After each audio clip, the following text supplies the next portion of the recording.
Hi, today I am sharing a third part or video of this series, Planets in Astrology. I will be talking about Jupiter and Saturn, the social or transpersonal planets in astrology. I will begin with Jupiter, which was probably the first planet to form. It is also called the greater benefic or greater fortune in astrology, known as Zeus in Greek mythology, and some of his other names are Jove, Dias, Marduk, and Amun. He is the heir of Saturn and the father of gods. His general influence is benevolent. By nature, he is positive, masculine, electric, airy, warm, and moist. Jupiter is of sanguine temperament, so he's talkative, outgoing, and social. He is the originator of justice, moderation, and temperance, and when it is the ruling sign at birth, it makes one generous, just, kind, good-natured, and religious. His nature is windy, fertile, and hot, and of the elements, he rules the air. In Babylonian astronomy, Jupiter has 5 phases: rising, setting, first station, second station, and is a chronicle, which means occurring at sunset, or he has a chronicle rising. It literally refers to something happening in the evening or nightfall. According to this, Jupiter first rises, then it stands still at its first station, then it makes the chronicle phase, and after that its second station, and then it is setting. Now, physically, in a natal chart, strong Jupiter may indicate paler complexion, broader forehead, lighter eyes, oral plumpness, tall stature, oval or longer face, thick beard in men, and usually a mole or scar in the right foot. Jupiter afflicts only by oppositions and squares, and his good influence might be depraved when in conjunction with Saturn. Jupiter is also called the 11th hour friend, and people born strongly under his rays will always be given the strength to bear any adversity or bad luck which may come over them. Some of the quotes that can be attributed to Jupiter are, there are no royal roads to wisdom, or there is no royal road to knowledge. Because if any misfortune comes from Jupiter, it is said it is because of forcing issues or neglecting to take advantages of the opportunities that come naturally. Full effects of the Jupiter influence, for good or bad, are not usually felt until middle of the life, and this can especially be seen in the individuals who have Jupiter in Cancer in the 4th house. The good influences by favorable aspects indicate preservation of life, restoration of health, conservation of energy. For many reasons, the power of Jupiter may not be always easy to recognize in one's natal chart. It is mostly seen once one's private life is fairly well known, or where luck, so to speak, has played a great part, especially in career. But there should not be any problems detecting Jupiter's modifying influence of the signs, as he is very impressionable and expansive. Now, the force, quality, and degree of the overall success should be indicated by the strength and position of the planet, and the direction or channel through which his ambition may work will be shown by the sign which Jupiter occupies at birth, of course modified by other contributory conditions. Jupiter is the largest planet in our solar system, and it is a symbol of wisdom. It naturally exerts powerful influence over everything in existence. Its effects are very much modified by its positions and aspects to other planets. For example, if in aspect to Mars, it can give great executive abilities, and if in aspect to Saturn, it might show less of the same ability, or this ability maybe will be subdued, as it might restrict optimism and faith. In aspects with soft delicacy of Venus, Jupiter goes very well, especially if one is inclined to art, but it may show some difficulties when applied to life's stern and serious circumstances. Jupiter finishes his movement or course through the 12 signs in 12 years. He goes into retrograde once every 13 months approximately, and he's retrograde for about 120 days. Body parts under his rulership are feet, the womb, right hand, teeth. He gives really good teeth when well aspected at birth. Semen, lungs, and breath, and it is especially connected with the liver, which is considered to be the seat of Jupiter's activity. He also controls the distribution of the fat in the body. It is of diurnal or dissect, his gray in color, and rules sweet taste. His minerals are tin and silver. And it rules the ears, just like Mercury. So for example, Jupiter in Aries is said to rule the right ear. Jupiter rules violet color in the solar spectrum, and other colors that may be associated with him are sea green, blue, purple, and red mixed with green. Some of his plants are ginseng, peppermint, iris, cloves, rhubarb, pomegranates, peony flower, hazel tree, and pine. Jupiter is ruled by the element wood and therefore considered to be patient, reliable, and hard-working.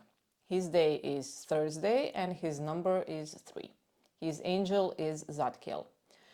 Of foods that can be connected with Jupiter, there are raisins, oily and sweet foods, nuts, figs, apricots, peaches, and fruit juices. He is the ruler of Sagittarius and Pisces, Sagittarius being his day sign and Pisces night sign. Has his detriment in Gemini and Virgo, exalted in Cancer, and his fall is in Capricorn. He governs the 2nd and 10th month of the year. It is said that all planets except Mars are friends to Jupiter. There is one danger with all of the good that Jupiter might bring, and that is the danger of plethora or overall excess. Too much of a good thing. Even Jupiter may sit too long at a banquet. Now moving on to Saturn. Saturn is known as Kronos, Phanon, Falsifer, or greater in fortune or great malefic in astrology, creator of solitariness and malevolence. Other terms attributed to Saturn are the Reaper, the Tester, the Chastener, the Initiator, Door of Chaos, and a planet of death. He is of the highest authority of all planets. It is placed between Jupiter and sky or heavens. He does not sparkle. Saturn is pale, of ashy color, slow in motion, finishing his course through the 12 signs of the zodiac in approximately 29 years. He rules over Capricorn and Aquarius sign, Capricorn being his night sign and Aquarius his day sign. His exaltation is in Libra, his fall is in Aries, and his detriment is in Cancer and Leo. Now he afflicts even in his own signs of Capricorn and Aquarius, and in his sign of exaltation, which is Libra, but to a less extent than when in his signs of debility, which are Aries, Cancer, or Leo. It is almost impossible to escape Saturn's afflictions, mostly due to people's lack of self-control, spiritual sight and development, materialistic tendencies, as if people are still unable to respond to his higher vibrations. Saturn in himself is not evil. He is corrective and untiring in his efforts to prompt and almost inspire humanity to do better and right living. And when bringing sorrow, sickness, suffering, trials, and tribulations, he does it so people could learn from their experiences and basically reap what they sow.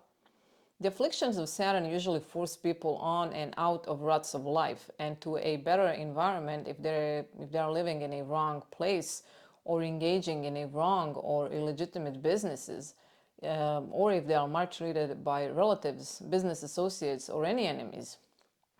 Saturn is diurnal or day planet, cold and dry, has moist vapors. He is of melancholic temperament, earthly and masculine. And under strong influence, Saturn can give profound imagination. His actions are severe. In speech and giving, he is reserved and careful. In labor, he is patient. In obtaining anything, studious and attentive. In all actions, he is austere. When weak, he can be envious, jealous, mistrustful, sordid, sluggish, suspicious, stubborn, malicious, never content, and always sorrowful.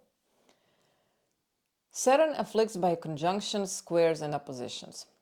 Saturn is not an infortune to those living right and striving to rule their lower natures.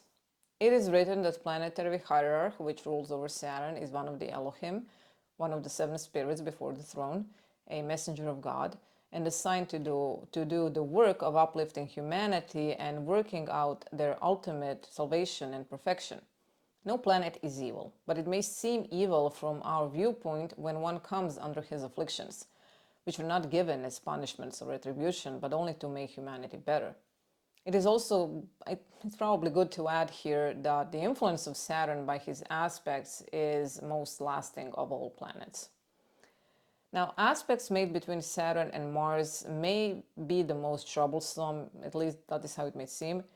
It is because they are of the two opposite natures. Together, Saturn and Mars act as heat and cold, acute and chronic. Saturn tends to offset the active life given by Mars and to check, delay, and repress the fiery spirit of Mars.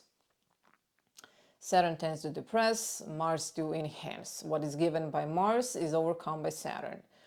But with good aspects between Mars and Saturn, mind can be considerably improved.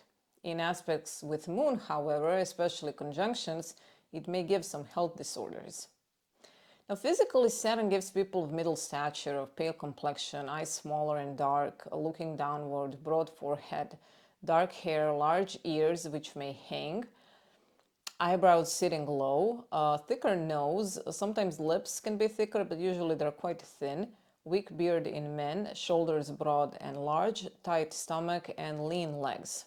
If Saturn is oriental or eastern of the sun, stature of the individual may be shorter but overall well composed, and Saturn in the first house may indicate individuals with less body fat, but also causes one liable to falls, bruises, fractures, and nervous affections. He rules over age, relates to old men, fathers, grandfathers, and all that is old in nature. His angel is Cassiel, alias Captiel, and according to some authors, Oriphiel. Michael is said to be the regent of Saturn.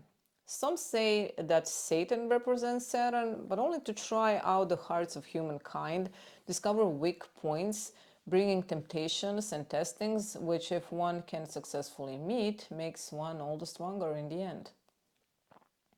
Saturn rules right ear. Teeth, not like Jupiter, which gives like great teeth. Saturn might give, well, not so great teeth. Skin, and he is especially connected with the spleen.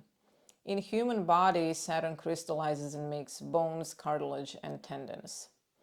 Now, plants and herbs associated with Saturn are parsnip, vervain, poppy, spinach, sage, cumin, wolfbane, mandrake, capers, willow tree, cypress tree, hemp, and belladonna. Saturn feels really good in deserts, woods, mountains, caves, coal mines, churchyards, and ruined buildings. His metals and minerals are lead, lodestones, these are naturally magnetized pieces of mineral magnetite, graphite, sapphire, lapis lazuli, all black crystals. His colors are black, green, lead color, gray, and brown to an extent. And in the solar spectrum, he rules indigo color. According to ancient writers, he is friends with Sun, Mercury, and Jupiter, and his enemies are Mars and Venus. But I find that Saturn is in good terms with Mercury and Venus, neutral with Jupiter, and even with Mars, and this one is always considered his enemy. And Sun and Moon may be his enemies, but Moon usually has no enemies. He does not see Saturn as Saturn sees him. Saturn also finds his joy in the 12th house of the natal chart. Saturday is the day of Saturn. And with this, I shall finish today's video. In a couple of days, Monday to be more specific, there will be a part 4 of this series, and I will be talking about Uranus, Neptune, and Pluto in astrology. Thank you for watching. Please subscribe, leave a comment if you like, and I will be seeing you soon. Bye!